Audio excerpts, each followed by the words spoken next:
I recently had the pleasure of being a virtual keynote speaker for the Virginia Credit Union League's Young Leadership Workshop. Here's the presentation. Thank you so much. Thank you so much. How y'all doing?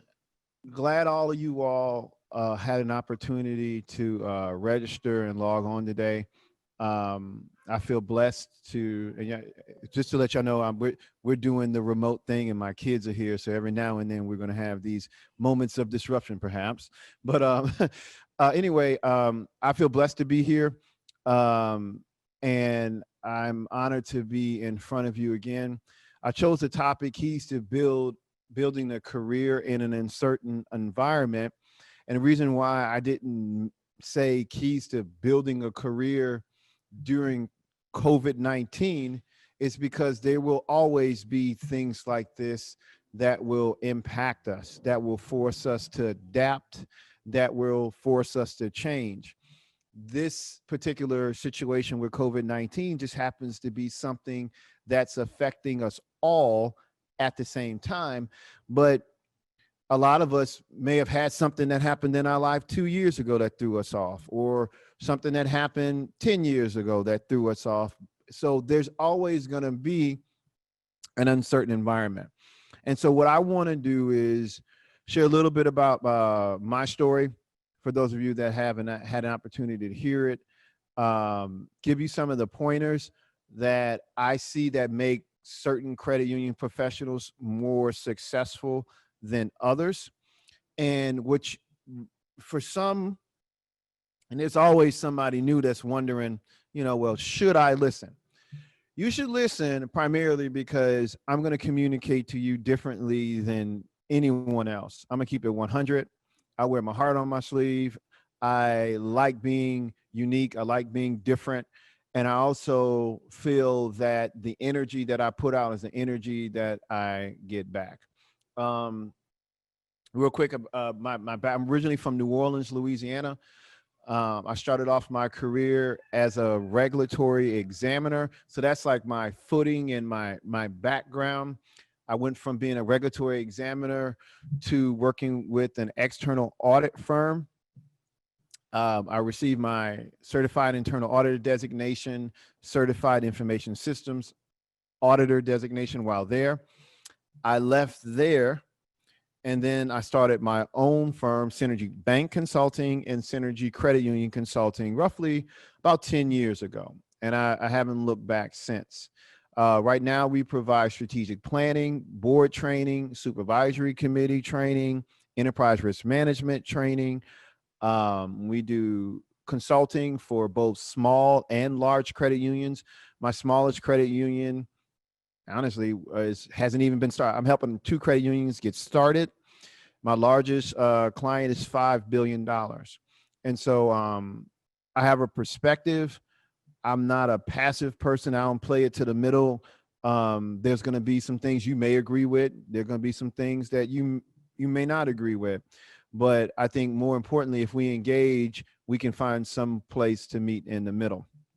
Now, my career in terms of landing in entrepreneurship, I didn't know that I was going to get to where I got to as fast. And I think that I haven't really shared my full story, but I think it's time. So I went to work for the Treasury Department, and I worked for them about 5 years. And I went to work for a CPA firm, and I wanted to figure out how to get to become a partner as soon as possible at the firm. Now, here it is. This is like 2008, and where I'm at this firm, and I'm the only African-American there.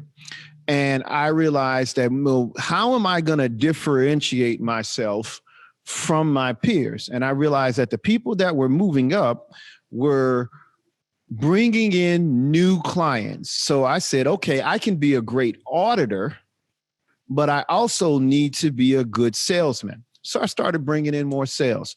First year, I brought in more new clients than a couple of the partners.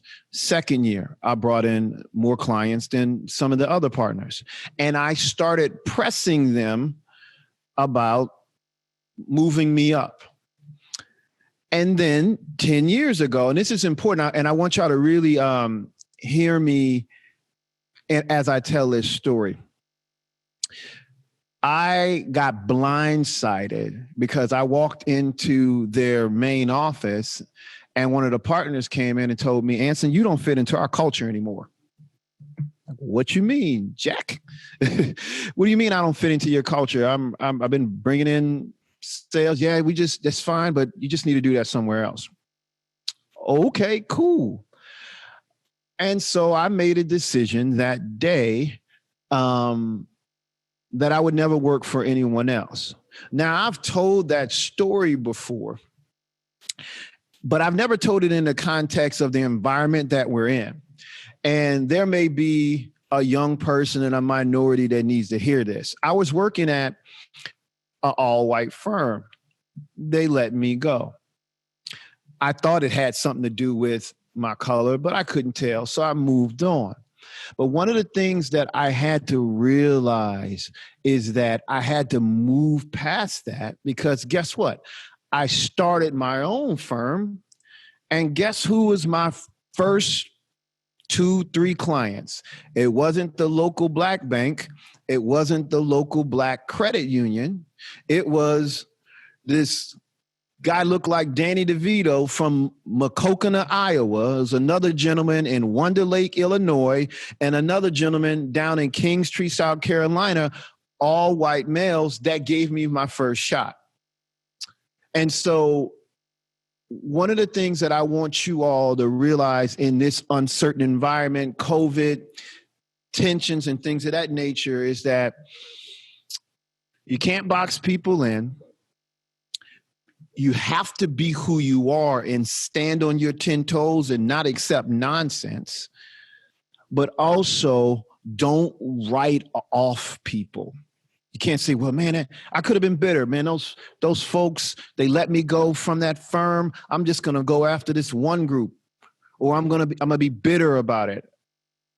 Your talents and your experiences will speak for themselves, and you'll get in front of the right people. That's something that I wanted to get at. That's what grounds me, that experience. That's why I've been in business for the last 10 years. That's why I'm the only minority-owned credit union consulting firm in the country. Okay. And I've had support, and I've had some downs from some folks, but you have to keep on pushing. All right. One of the things, and this is the first point, because we're not about to do the boring slide thing. All right. So I need you to take out a notepad or some pencils and just write this first point. First key: vision board, journal, and read. First point: vision board, journal, and read.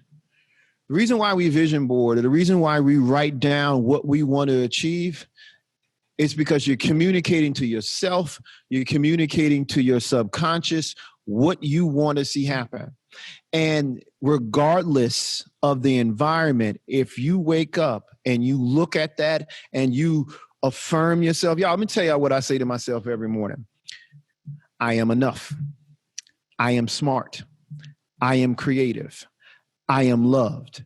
These are things that I affirm of myself before I pick up my phone, before I open up my email, before I talk to anyone else. I affirm myself, because you have to do that before anyone. So regardless of whether or not COVID was happening, regardless of what's happening in your life, you have to put it into yourself first, okay? Journaling. I have, and I showed y'all this last time, I have at least 12 of these, whereby I write down what I'm going to do the week before it's going to happen. Then I write things down as it's happening.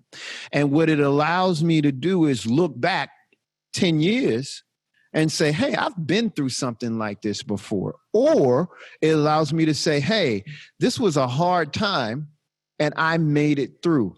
Journaling is a superpower. And the next, reading. I used to not like to read, y'all. I like to think that maybe I have like adult ADD. And it takes me longer to read books than some people. And I can't read one book at a time. I have to read multiple books at a time. I read them a chapter at a time, but I still read. What's some folks? I'm looking at you.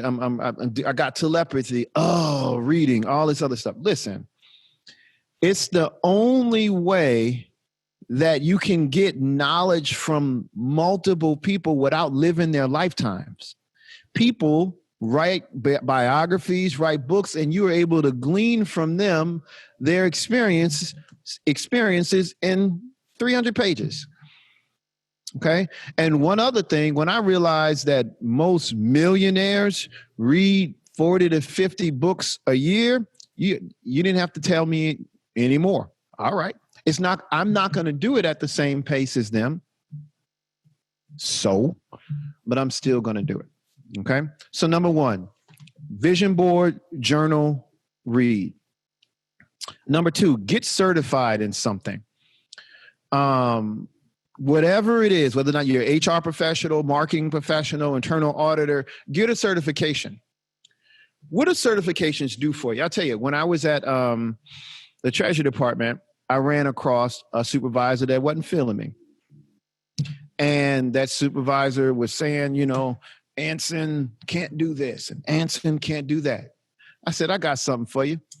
I'm going to go, and I can't, when you're within an organization and you have a job and that person's your supervisor, what you're supposed to do, right? So I saved up my money, took my $600, and I got certified.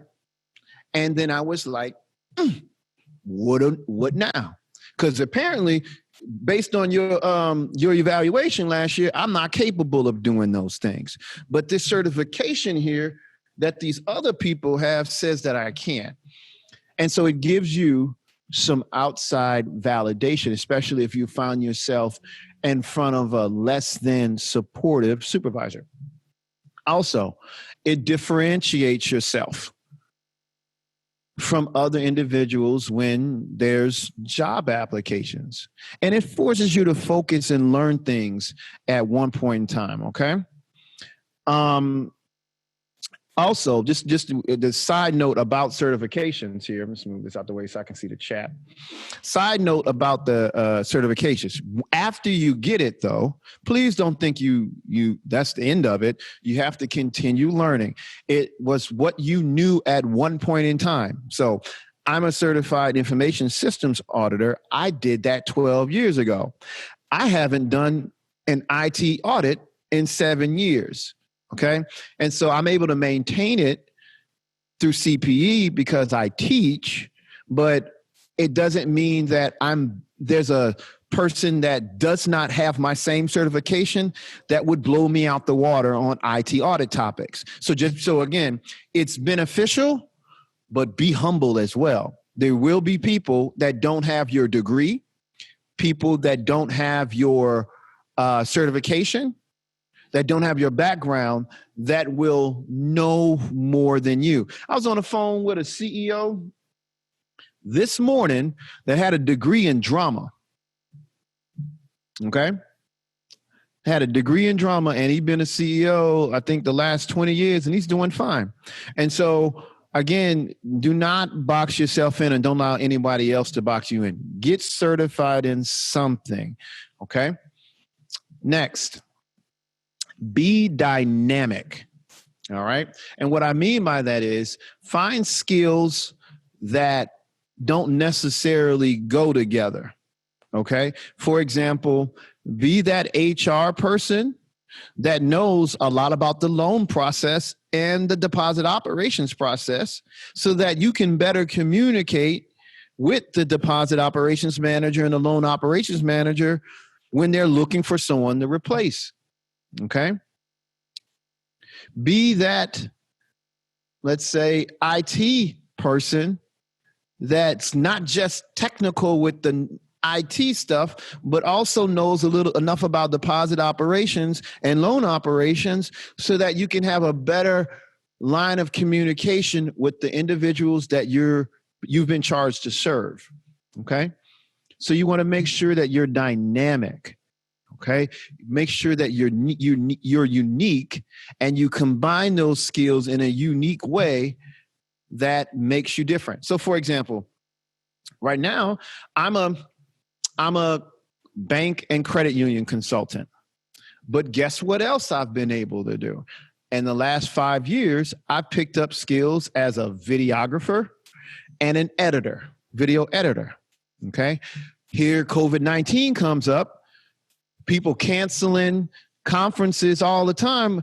Voila, I'm ready to go, y'all. Let's do it. Now when I speak to a league, they don't have to hire a videographer. I got it. I ain't going to charge you for it. Don't worry. It's on the house, right? Because I took what I liked and enjoyed and combined it with an existing skill to attempt to make myself unique. Don't stop learning. Side note. There we go. When I go black and white, I am on a tangent. All right. So here's a quick tangent. One of the things, you're home right now. Some of you are home remote working. One of the things that I've noticed that you can have a skill in is the Adobe suite. ADOB, like being able to do video editing, being able to understand PDFs, being able to do graphic arts, those things, you can make some serious extra money on the side if you can edit videos, edit sound. And with that extra money, you're able to, personal money, fold and change. It gives you more options, okay? I recently started working with a gentleman on a contract basis. He's 19 years old. He's in Guadalajara, Mexico. I just gave him $1,000 because he's an amazing video editor. He did some videos for me, and so, again, you leverage the online learning platforms and the online learning things that are available to you to pick up new skills.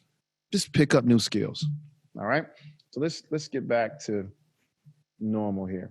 Every time I go on a tangent, I'll make it go black and white.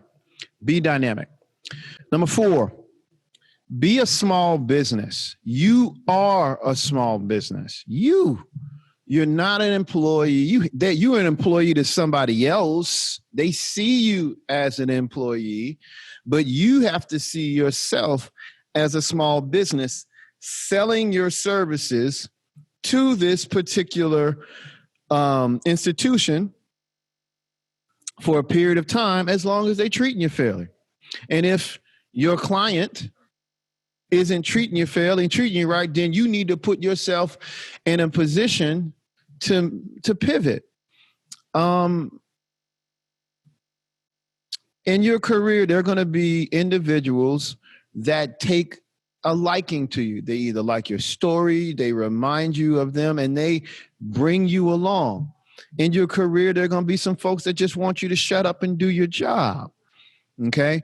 Where you're going to flourish is if you can readily recognize and get in front of people that are taking an interest in you, and they give you opportunities to fail and to take on projects before you're ready. He said, what you mean before you're ready? Because all the people that, frankly, when they get in front of these job interviews, and especially when I was working at the Treasury Department, some people would be shoo-ins for the opportunity because their mentor had given them the opportunity to do something similar to the job that they were applying for 3 years ago, before they were capable, before they had the experience, and they just let them look at it and gain the experience over time. So now when the opportunity is in front of them, they say, yeah, I've been doing that for the last 3 years. And you can only do that if you're in front of people that take an interest in you. And let me just bring it full circle. No one's required to take an interest in you. Meaning, if they're treating you fairly, they're paying you a fair wage, and they're not being abusive, no one's required to give you those opportunities. Sometimes people just connect with people. It's not their fault they don't connect with you. It's not your fault, but it is your fault if you do not recognize it and say, okay, maybe I need to get in front of someone that's going to be a cheerleader for me. If I promise you, when you listen to people like that are successful, they'll tell you, well, when I was here, I had this person. When I was here, I had that person. When I was here, I had that person. And they pulled me along. Find who's going to be that person for you. Run them down. Nag them a little bit. But a lot of times when you're looking for a mentor, a lot of people come and like, tell me what to do. Let me tell you, that's stressful. It's much easier to mentor a person that says, I'm doing this, I've tried this, I'm doing this, I've tried that. Can you help me? You know what? I can give you 20 minutes on that. So what did you do? I wouldn't have done that. No, what did you do? Oh yeah, keep on doing that. Oh, what did you do? Oh yeah, do more of that. But if you're like, I don't know where to start, I empathize with that. But I don't know if the mentor-mentee relationship is the right relationship to use to figure that out. Mentor-mentee relationships should be used to throw gas on a fire that's already kindling. No one else can start that fire for you. All right? All right.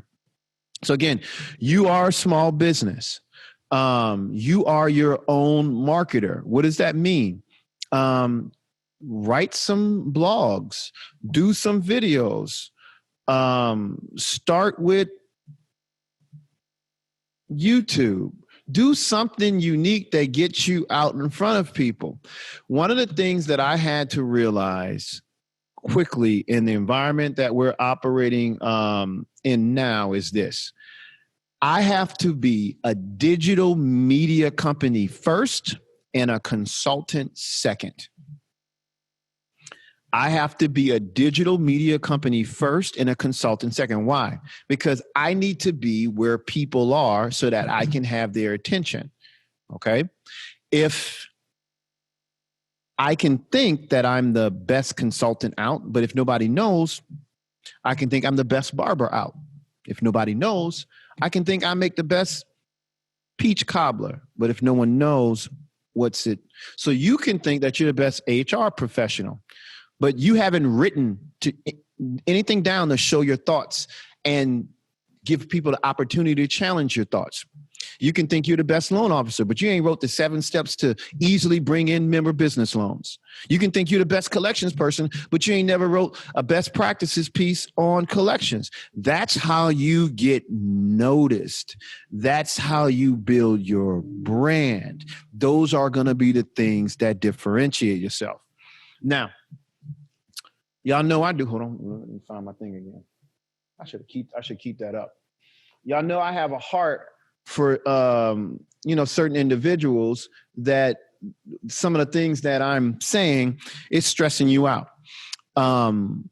It's hard to get up in the morning. You're tired. You barely got out of bed today. And I've talked about it, and I'm going on a tangent. Tangent. Okay. Like I talked about at the end of my presentation last time, if you're having those things, then you might be mildly depressed. I've been there. Okay. Not wanting to get up, not as energetic, not motivated. If you can't, it might be it might be that you haven't found the thing that's motivating you, or you may not have it. Check that out. Okay. If you're a manager, and for those of you that didn't attend the session, at the end of the session, I talked about something that a lot of people don't address, which is mental health in the credit union space. Okay. It's a real thing. This environment, the uncertainty and all the changes, be kind to your employees, be kind to yourself, be kind to each other. Okay. And if some of the things that I'm talking about, you're like, oh man, that's just, when am I going to do that? I understand that. Okay. But I guess if you're not feeling it, Figure out why you're not feeling it. Don't stay in that space. Don't linger in it. All right. All right. So let's move on to our next point here. Interrogate your own ideas and others. Close your eyes and imagine you're sitting with that hot lamp and you're sitting around and your idea is sitting right here and you are interrogating it. Okay. Meaning, why do I feel this way? Why do I think that person can do it and I can't? Why is success and promotion good for that person and not me? Ask yourself why. And when I say interrogate others, a lot of people, they got some folks, man, that walk around, they just pop off and just know it all. Why do you feel that way? Like you ever ask somebody that just always says something, that got something to say? You ever just stopped them and said, why do you feel that way? And then they're like, well, they're just talking. Okay. Everybody that you come across in your career and in your life, we all trying to figure it out. All right. And before you get on someone's mental bandwagon about their perspective, their approach, interrogate it. Does it work for me? Has it worked for them? Does it work for my lifestyle? Does it work for where I want to be? Ask yourself those questions. Just don't buy in. Does it make sense? Where's the fruit of what they're doing? And if they have fruit, meaning if they got money, do I want to do the same thing to get it? I want to some people compromise, to get to where they are. Do I want to make those same compromises? One of the things, I'll share this with y'all. One of the things that I'm struggling with right now is my approach to consulting. I'm going to tell you how it is, in your face, non-kiss butt kind of consulting. I'm here to help you grow and be a better credit union. I think board members have a place and CEOs have a place. Some CEOs think their place is running the entire credit union like it belongs to them. And some board members think their place is running a credit union like it belongs to them. I stand right there in the middle. And I find myself at odds with CEOs from time to time. And I find myself at odds with board members. It would be so much easier for me as a consultant if when I have my initial conversation, with a new client, I listen to them, and however they are, I just change my colors and just, hey, that CEO wants to get more power from his board. All right, let me show you how to do that. That board member wants to figure out how to run the whole thing. Let me figure out how to do that. Because guess what? The check still clears for me no matter what. I can't do that. I just can't. Some people can. I can't. And so you got to ask yourself, what do you stand for? And who are you? Are you just in this credit union space because you applied for the job and you happen to get it? Or are you in this credit union space because you're a true believer in the cooperative movement? I'm a true believer. I've lost 2 clients in the last 6 months because I went off at a board meeting about the COVID response of a particular credit union. They didn't do anything, a thing. You've been taking these folks, they're your members, and you sat on your hands. They needed groceries. But because of your perspective and your individual philosophy, you didn't want to give them $250 loans so that they can go make groceries before quarantine. Stop it. No, we're not going to do that. Or at least I'm not going to do it in my presence. And so somebody put a motion on the floor and my consultancy ended. And I took my wares and I left. But I stand on that. And when you put that energy out, the next week, guess what I got? 2 new clients. I promise, if you don't hear anything, the moment you stand on your 10 toes and stand on something you believe in, the universe, God, whatever you do, will bring it back to you. Okay. What you're a part of is a cooperative movement that's meant to help people. Okay. You should feel proud of that. And if you're not at an organization where you feel like that's happening, find another one that will appreciate you, or that you will appreciate what they're doing. Okay.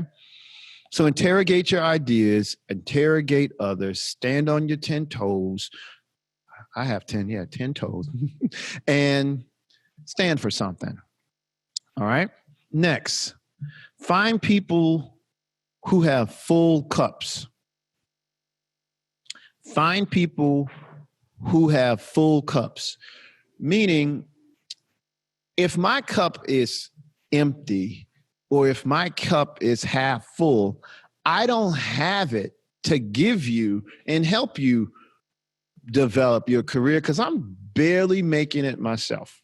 And as a matter of fact, you walking around looking like your cup full is making me feel a little intimidated. So I'm going to start some mess because you just look a little too happy today.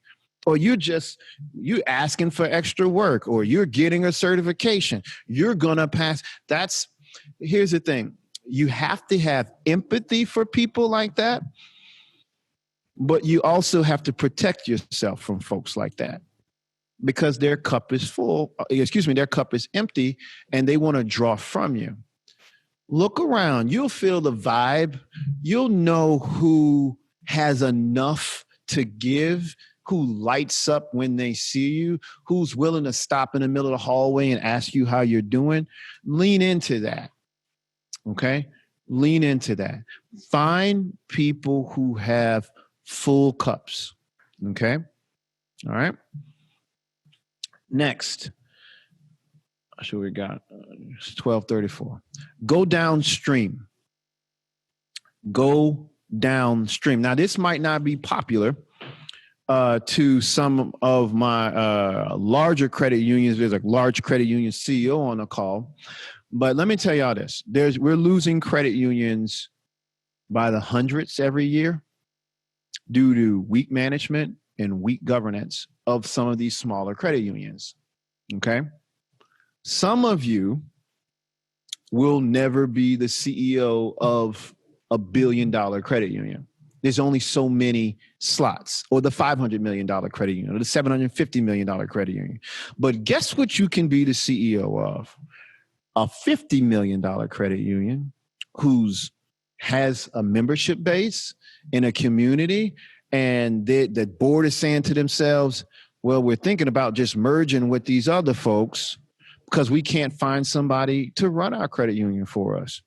You could be that person, and you could take that credit union from 50 to 100 to 200 to 500 under your watch. The gentleman who I was talking about that was the drama major, he was number 17 at a $1 billion institution.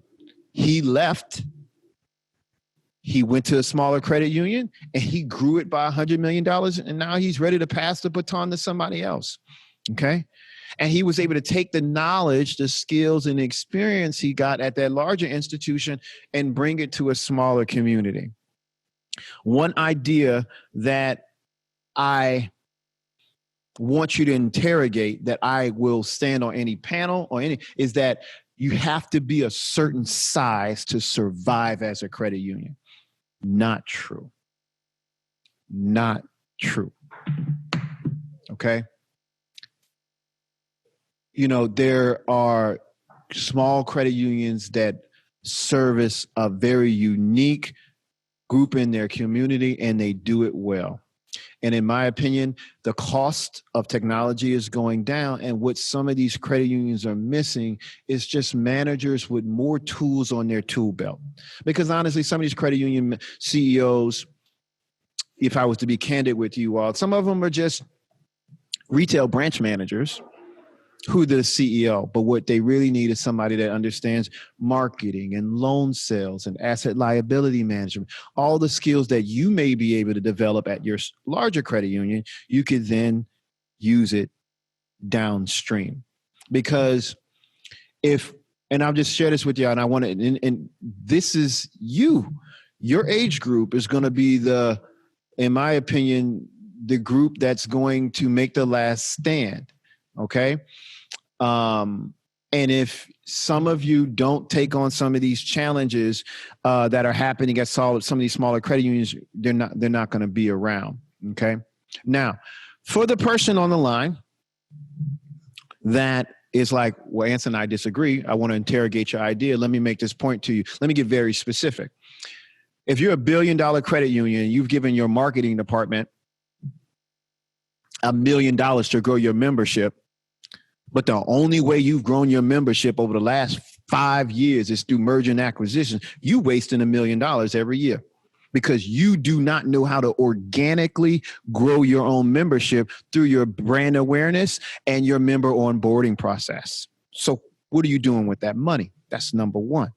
And then number two, why is the only way you're growing credit unions is by taking out smaller ones? Why you can't take customers from Bank of America and Chase? Why you can't win that battle? Why you got to take out the $1 million credit union, pick up 1,500 million members that you may or may not serve? Help them be viable. That's the cooperative movement. Okay. And so my charge to you is this.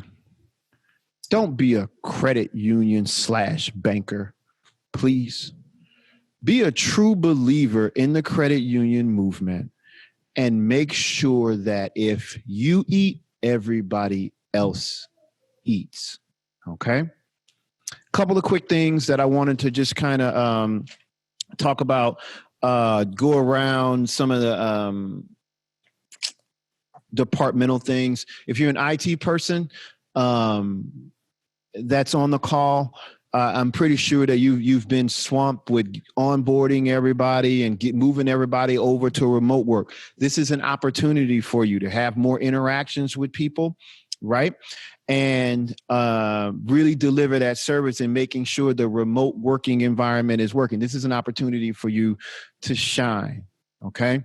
If you are an HR professional, you want to make sure that you're not just a transactional HR professional, that you're just hiring and firing people. You want to be a strategic HR professional. You want to be able to go to a CEO and say, hey, I've looked at our strategic plan, and based on where we want to go, these are the talent gaps that we have.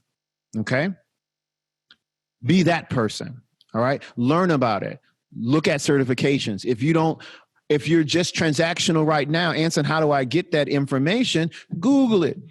PHR, strategic HR management, read about it. Start learning about it in your free time. 30 minutes a day, an hour a day, 15 minutes a day. You'll be further along than what you were before. Okay? Loan officers. Look, Facebook, Instagram, social media, TikTok, whatever it is, build relationships. You know, in your town, why don't you tell people, go visit the local restaurant and do a little show on the best places to eat. Awareness. Talk about something that doesn't have to do with loans, but get them used to seeing your face. Now you own those relationships. You have those relationships with those real estate agents and those churches. And now if somebody's trying to press you about your salary or your raise or your commission, you can be like, well, I have these relationships. I can take these relationships and bring them somewhere else. And now you can have more equity in the conversation. Okay. For deposit operations folks, you know, I'll say this about, I do a lot of branch audits. Don't get so involved in those four walls of that branch. If there's bad energy and toxicity in your branch, try to get in another one. You know, or try to find a place. Cause I worked at a branch in school, and I promise you, I dreaded and it wasn't, let me just be clear. I'm not knocking branch operations work, branch man, though you all are the front line, but I also know that some of those environments can be very toxic. Okay. And so make sure that you're doing the best to keep yourself up. And then also, if you're trying to transition from teller to loan officer, from teller to something else, communicate your intentions and find folks who want to help you move along. All right. If you're in accounting and finance, one of the things that I'm finding that is a superpower is modeling, financial modeling. Meaning I'm always having to do this as my strategic planning sessions when this is something that should be embedded in the DNA of that finance department. We want to go from $500 million to $1 billion. Can somebody work up the spreadsheets and give us option 1, option 2, and option 3? No. All right, I'll do it. Y'all gonna pay me. But you should have somebody on your staff at that size that knows how to work through a spreadsheet. Spreadsheet skills are a superpower no matter where you are, and you can pick them up free online through YouTube. You can do some interesting things with a pivot table, okay? YouTube pivot table, learn how to do it and look at how you can make information work for you. It's another differentiator. All right. I'm about to open it up for questions in the chat box that anybody has. And I'll start opening. Then also I wanted to, if y'all will notice, if y'all like, the content or whatever, I have a YouTube channel. This old guy has a YouTube channel. If you go in the YouTube search box, type in CreditUnion.Training and hit subscribe. I'd like some more subscribers. That would be awesome. Why do people want subscribers? Because if I have subscribers, then I can get advertising money. I just like to be straight up about it. So hit like and subscribe, check out the videos. Let's go ahead and move to the Q&A portion of our keys to building a career in an uncertain environment. And I hope, thank you. Keys to building hope that I hit some things. I know somebody's like, well, I wanted to learn exactly how to point by point by point. What I wanted to do is give you the keys to do anything in any environment, whether or not you're working at a credit union, a law firm, or wherever, okay? So just repeat those things. Journal, vision board, and read. Get certified in something to set yourself apart. Be dynamic. Have 2 different skills that don't necessarily seem like they go together, but they go together so well, You are a small business, okay? Make sure that you're getting out there and you're creating content in media that communicates your expertise. Like what happens when you Google your name? Is it a dance that comes up or your high school class? What happens? Or should one of the things that people click on, they see that you did a white paper on your area and your expertise, or you did a quick video, or you wrote an article. Saturate these YouTube algorithms with what you want people to see. Okay. Next, interrogate your ideas and interrogate other people's ideas. Okay. One of my favorite books, somebody asked me to recommend a book, The Untethered Soul. Ooh. And and also Mindset by Carol DeWick. Carol DeWick. The Untethered Soul, and Mindset by Carol DeWick. Those are really good books. For very career-oriented people, there's a book by John Doerr. I'm thinking of it right now. You own Untethered Soul, but you haven't read it yet. Read it. I read mine every other day. I keep it close to me. Okay.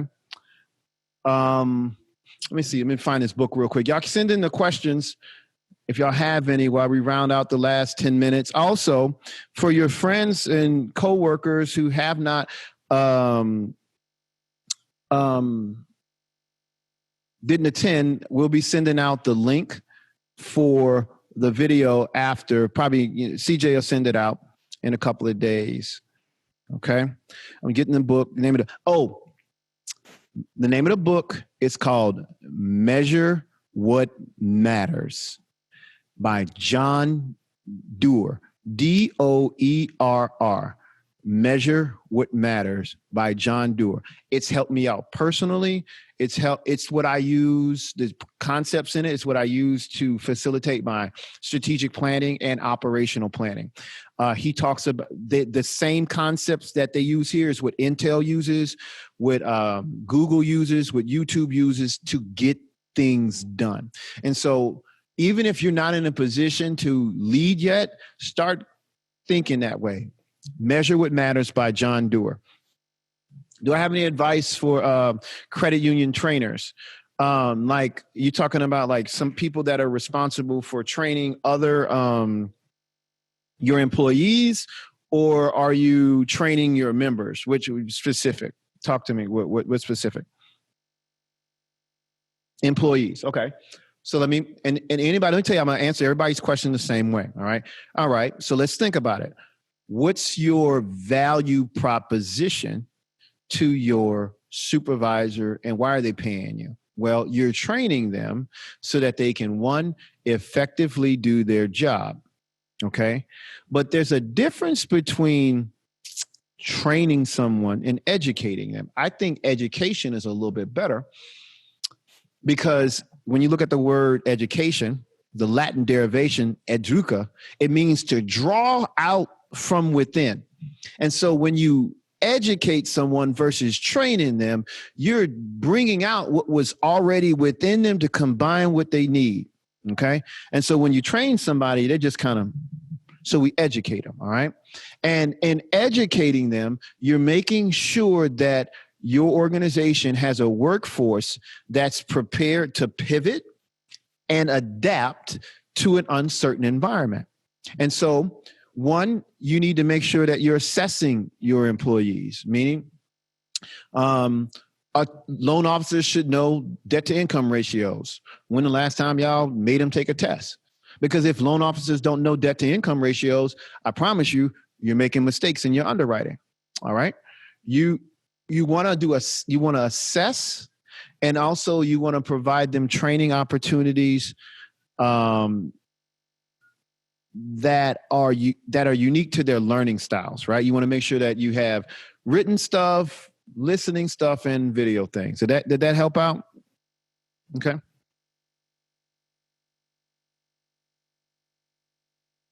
No problem. What is the progression timeline for the vision board? I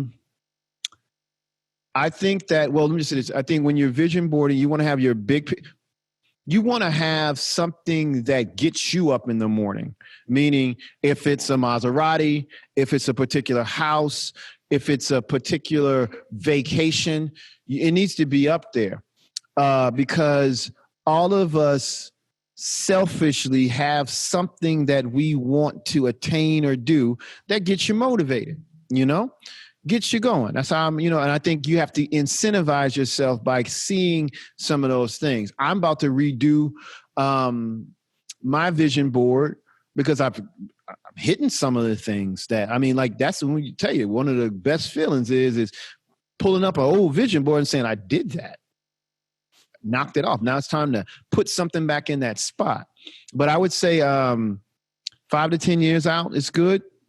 And then taking it from the vision board and then saying to yourself, what am I going to do this week, today, that's going to push me a little bit more toward my actual vision? All right. Let's see here.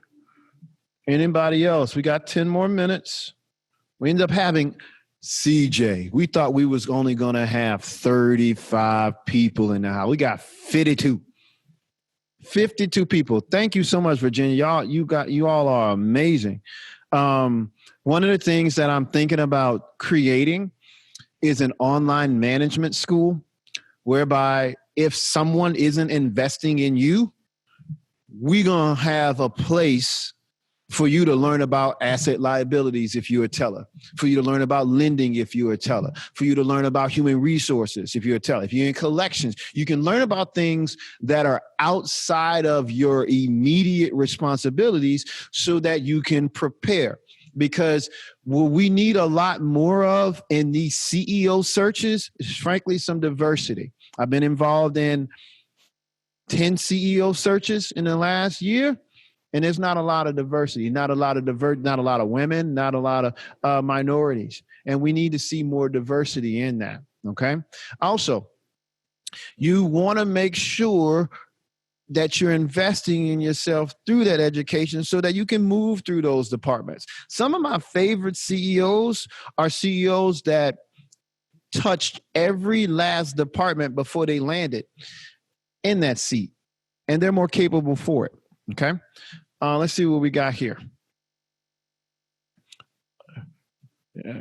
Online management school sounds incredible. I will think about doing it. I will think about doing that. I might. We can maybe. I can create it. Maybe let y'all, this particular state, test it out. Y'all give me feedback, and then I can roll it out to the world. Put it on the vision board. Right. Right. Anybody else before we wrap up?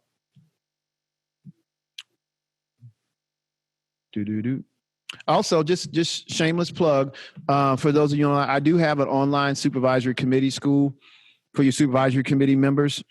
So it's at supervisorycommittee.training, and they can sign up for it. That's out there. I mentioned I have a YouTube channel, and I'll be coming out with an online board course soon as well. All right, y'all. This has been a great hour or so. Each one of y'all be safe, be kind to each other, and take those things to heart. Thank you. I really appreciate y'all for giving me an opportunity. I don't take it for granted at all. Y'all be blessed, and I'll be sending the link out soon. And be safe. Thank y'all. Bye-bye.